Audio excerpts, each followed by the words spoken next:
கூட்டணியில் 234 தொகுதி வேட்பாளர்களும் வெற்றி பெற வேண்டும். அப்பதான் தமிழகத்தை காப்பாற்ற முடியும், பெண்களுக்கு பாதுகாப்பு அளிக்க முடியும். என்னை பொறுத்த மட்டில் நான் ஒரு சட்டமன்ற உறுப்பினர் என்று அங்கே போட்டி போடுவதை விட குடும்பத்து உறுப்பினர் என்ற வகையில் தான் நான் அவர்களோடு இணைந்து நிற்கிறேன். சென்னை எனக்கு புதிது கிடையாது, ஏற்கனவே பாராளுமன்றத்தில் போட்டி போட்டிருக்கிறேன். எல்லாரும் என்கிட்ட கேட்கறாங்க, கவர்னர் வந்துட்டு ஏன் எம்எல்ஏக்கு போட்டி போடுறீங்கன்னு. என்னோட வாழ்க்கையே மக்களுக்கான அர்ப்பணிப்பு செய்தது, மக்களோடு மக்களாக இருக்க வேண்டும் என்ற ஆசை தான். அதனால தான் ஏற்கனவே சொன்ன மாதிரி இது சட்டமன்ற உறுப்பினருக்காக என்று சொல்வதை விட மயிலையின் ஒவ்வொரு குடும்பத்தின் உறுப்பினருக்கான ஒரு சபதம் என்றுதான் நான் எடுத்துக்கொள்ள வேண்டும். அண்ணாமலை அவர்களுக்கு சீட்டு மறுக்கப்பட்டிருக்கு அப்படின்னு ஒரு செய்தி வந்திருக்கு.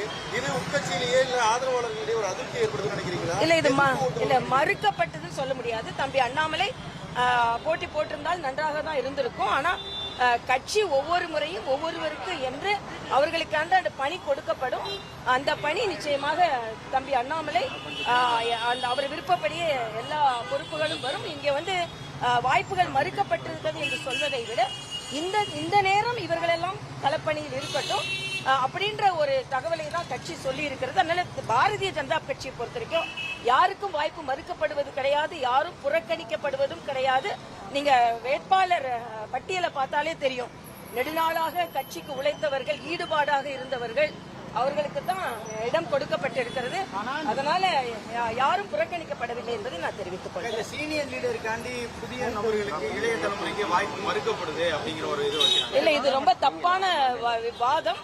என்னை பொறுத்த வரைக்கும் எங்களோட லிஸ்ட பாத்தீங்கன்னா மூத்த தலைவர்களும் இருக்கிறாங்க, இளையவர்களும் இருக்கிறாங்க. நீங்க பார்த்தாலே தெரியும் யாரு இளையவர்களுக்கு மறுப்பு இல்ல. மூத்த தலைவர்கள் காந்தி போன்றவர்கள் எல்லாம் கட்சிக்காக தியாகம் செய்தவர்கள். அதனால வயதை வைத்து அவங்களெல்லாம் புறக்கணிக்கவே முடியாது. அதே நேரத்தில் இளையவர்கள் 45 வயது 40 வயது இளைஞர்கள் எல்லாம் இருக்காங்க. அதனால இதுல இளைஞர்கள் புறக்கணிக்கப்பட்டவர்கள் சொல்ல முடியாது. 27 சீட்ல யார் யார் எந்தெந்த தொகுதிக்கு சரியான நபர்கள் என்று தேர்ந்தெடுக்கப்பட்டிருக்கிறார்கள்.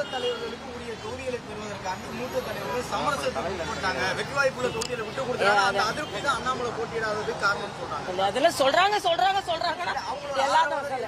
எல்லாரும் சொல்றாங்க அப்படின்னு இல்ல. எல்லாருக்கும் மகிழ்ச்சியாக கட்சிக்காக எல்லோருமே பணியாற்றி கொண்டிருக்கிறார்கள். யாருக்கும் எதுவும் மறுக்கப்படவில்லை. பாராளுமன்ற தேர்தலில் சில பேருக்கு வாய்ப்பு கிடைத்திருக்கிறது. சட்டமன்றத்தில் இந்த பகுதியில் இவங்க போட்டி போட்டால் நல்லது என்று கட்சி முடிவு செய்கிறார்கள். கட்சியில 3 பேரோட பெயர் அடுப்பப்படுகிறது. அதுல இளைஞர்கள் இருக்கிறார்கள், பெண்கள் இருக்கிறார்கள். எல்லா 3 லிஸ்ட்லயுமே அந்த பகுதியில வாய்ப்புள்ளவர்கள் எல்லாருமே இருக்க. கட்சி தான் அந்த 3 பேர்ல ஒருத்தரை தேர்ந்தெடுக்குது. அதனால இந்த பாராபட்சம் என்பது எங்கேயுமே கிடையாது. மோடி அவர்கள் மயிலாப்பூர் தொகுதியில் பிரச்சாரம் பண்ணுவாருன்னு ஒரு பேச்சு அடிபட்டுச்சு.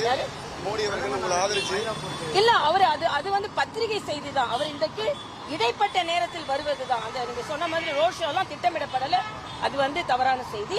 நாளைக்கு எல்லாரும் எங்களெல்லாம் பாக்குறாரு, நாங்க அவரோட வாழ்த்துக்களை பெறுவோம். இல்ல, அதெல்லாம் அவரோட திட்டம் இனிமேதான் தெரியும். கோயம்புத்தூருக்கு ஏற்கனவே திட்டமிட்டது, குமரிக்கு ஏற்கனவே திட்டமிட்டது வருகிறார். இல்ல, அதெல்லாம் சும்மா யூகங்கள். கட்சி எல்லாருக்கும் என்ன அங்கீகாரம் கொடுக்கப்படுகிறதோ அந்த அங்கீகாரத்தை கொடுத்து கொண்டுதான் இருக்கும்.